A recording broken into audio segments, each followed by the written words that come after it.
Demon Slayer's final battle is getting closer and closer, and with the end of the Hashira Training Arc, that final battle will begin the next time we get Demon Slayer in the form of anime, even if that next form of anime is a series of 3 different movies. That being said, I won't lie, a whole season of training wasn't exactly eye-catching, even though you could probably debate that due to how well Demon Slayer is animated, but I still want to make a video about this season because I already know whenever the final fights do get animated, I'll definitely be making videos about it when it comes out. So without further ado, let's get into it. This season starts with Sanemi and Obanai on a mission doing some very obvious demon slaying. And just as they were about to finish off the last one, they end up coming across the Infinity Castle. And if you didn't know already, the Infinity Castle is essentially the clubhouse for all the demons. We then see our usual post-arc hospital patient Tanjiro still recovering from the events of the Swordsmith village. And after checking in with Tanjiro, we cut to a meeting with all the Hashira and we see that Mitsuri and Muichiro are also recovering well. This leads to getting some info on what exactly the Demon Slayer mark does, and we also find out the reasoning for all the people who currently have the mark is because of our super sniffer main character. But when Mitsuri and Muichiro are asked about how they achieved their mark, let's just say everyone and their moms got secondhand embarrassment. However, we find out that although getting the mark gives you an increase in your stats, if you manifest it, you're destined to die by 25. Anyway, after this, every Hashira agrees to undergo intense training with the entire Demon Slayer Corps in order to prepare for the upcoming battle. Even Tengen is there as we see him and his harem conducting the first session of training. But before our main character begins his training, he's asked by the headmaster to reach out to our favorite emo Hashira to get him out of his funk. And well, this leads to...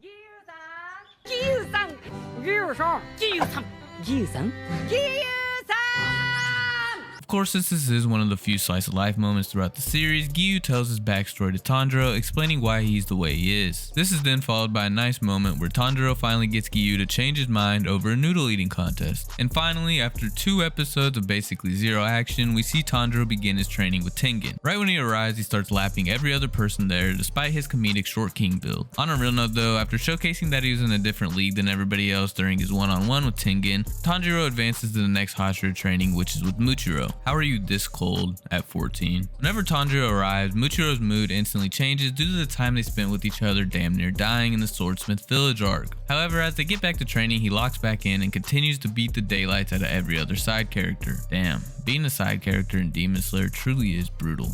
That's not ridiculous. That's not ridiculous to say that. Anyway, after the training for the day is over, we see the appearance of Upper Moon 4's eyeballs crawling around as Muichiro goes off to fight a 2v1 against Sanemi and Obanai. Of course, this fight would have been really cool if we would have got to see the whole thing, but not around here, partner. Not around here. During the next day of training, we see Tanjiro spar against Muichiro as he completes his training and is ready to move on to the next Hashira. But before that, a paper airplane contest happens. I honestly really do forget that most of these motherfuckers fighting against 1,000-year-old monsters are only in their teens. And after a quick goodbye conversation and an update on Nezuko, we advance to the next mansion, which is the Love Hashira Mitsuri. I'm not going to sugarcoat things here. This training consisted of good looking anime food and ballerina flexibility training that looked very painful if you had a set of dice. Following this, we get to Obanai's training, and after receiving a bait message from Mitsuri, it was pretty evident that this was going to be the first not so easy training for our main character. And to no one's surprise, this training also involves some side character disrespect. Boy, ain't no fucking way, boy. During this training, Tanjiro would have to effectively avoid hitting his fellow Corps members, as well as trying to get a hit in on Obanai. This leads to several days of Tanjiro and the others going through a constant cycle of getting bruised, recovering a little bit, and then waking up and doing it all over again the next day. Eventually, Tanjiro starts to improve and lands a hit. I mean, kind of a hit. Good enough, on to the next Hashira.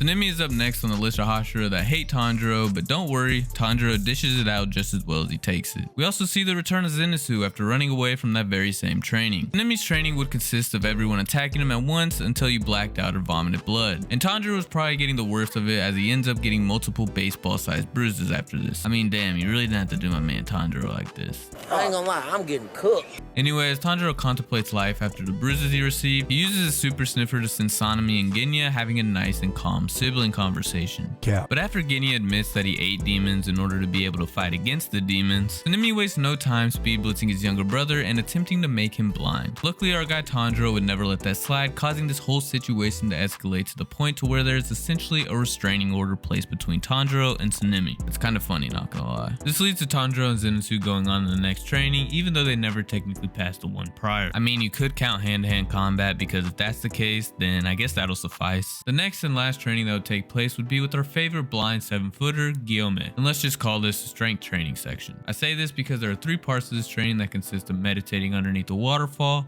lifting some heavy ass logs, and pushing a heavy ass rock. To be honest, you could call this training a hemorrhoid waiting to happen. No. He's got a point. I should also mention that we run into Inosuke again as he almost drowned during the waterfall training. And after some grub and seeing the blind bodybuilder at work, Tanjiro gets past the first 2 stages of this training. As this is going on, Muzan continues to scheme as it seems like he's getting closer and closer to finding the location of the HQ for the Demon Slayers. Continuing on with the strength training though, Tanjiro has advanced to the boulder push. Unfortunately, this was in a whole nother league compared to the last 2 stations. However, we do end up seeing Tanjiro's inner mother come out during the intervals between him pushing this big ass rock. But after a conversation with Ginny about repetitive motion, Tanjiro manages to move the rock about a centimeter.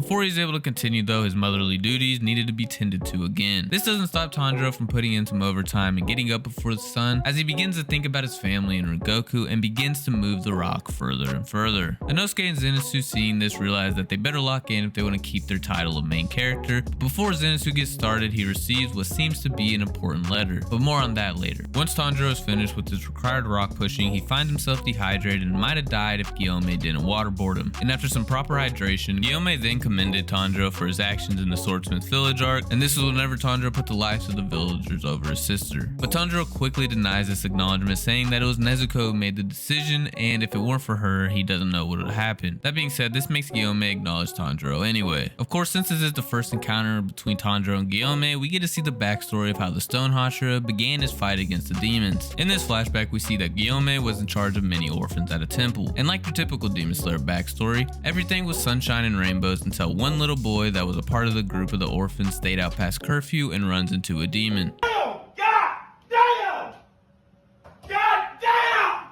In order to get out of certain death, this little boy ends up selling out all the other kids at the temple in order to save his own life. Surely this guy won't show up later on in the story though, right? Anyway, since Gyomei was blind, all the kids but one attempted to run away due to not thinking that Gyomei would be able to do anything. But in order to save the last little girl left, he beats up the demon until dawn, but due to the body disintegrating and the little girl's words getting mixed up, Gyomei was locked up but saved by Ubuyashiki before he was executed. We then cut back to the boys eating, except Zenitsu wasn't there, and whenever Tanjiro finds Zenitsu, it seems like he's an entirely different person. And this was the moment where Zenitsu would begin to lock in from here on out. You just love to see it, man. This is exactly what I've been waiting for. Following the strength training, Tanjiro goes back to seemingly train some more with Giyu, but as he arrives, we're blue-balled again by only seeing a smidge of Giyu versus Sanemi.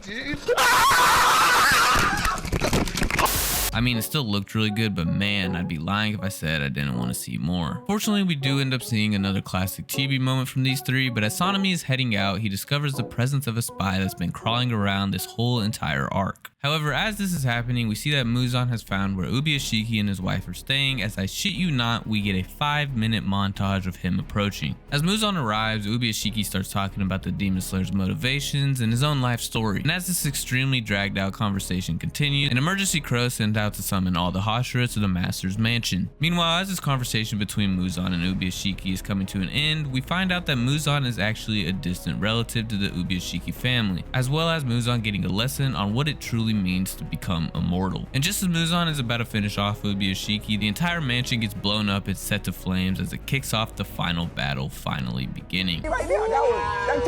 I'd also like to mention that Ubuyashiki's shorty is a real one for going out with him like that, although it is sad to think about the kids being there. And just as Muzan was almost finished regenerating, the goat Lady Tamio shows up and holds Muzan in place as she poisons him with the drug that will turn him back into a human. It doesn't stop there though, as Gyomei pulls up and instantly takes off Muzan's head, but that wouldn't matter though because he is the king of demons. As soon as the other Hashira and Tanjiro arrive, it was on site as everyone prepared an attack at the same time. But just as this is happening, we hear the sound of strumming as every single Demon Slayer was now falling into the Infinity Castle, setting up the long-awaited Infinity Castle arc. It's actually kind of nuts that this is technically the last night of Demon Slayer in universe when you think about it. Not to mention the last time we'll see Demon Slayer in a seasonal format. I still don't know how I feel about that. And in the season, we get sent off with the Tanjiro versus Muzan screaming match, which is crazy because it's a being over 1,000 years old having a criminal beef against a teenage boy. You're fucking paranoid, you are fucking, you bloody, you